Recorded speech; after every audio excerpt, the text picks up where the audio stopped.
If you want to set up an iPhone ringtone on your Samsung Galaxy S25 Ultra, first of all, open up your Play Store. Now find your search. I type in your search tab, and now we're going to search for our iPhone ringtone app. Great.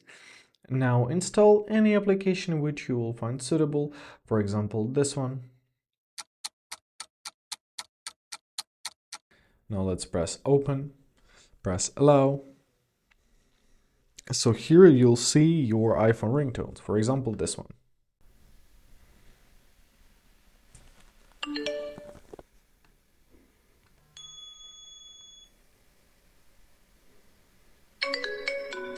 Alright,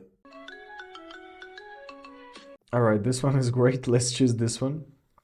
So now we gotta download it. Press download ringtone or press set as ringtone directly. Let's press set as ringtone.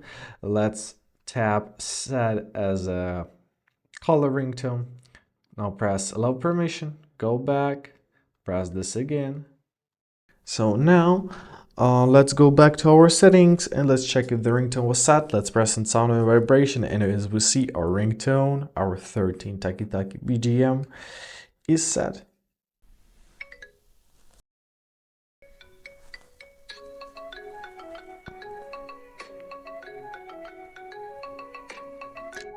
Alright, anyways, thank you so much for watching. Have a great day, and please consider subscribing to our channel.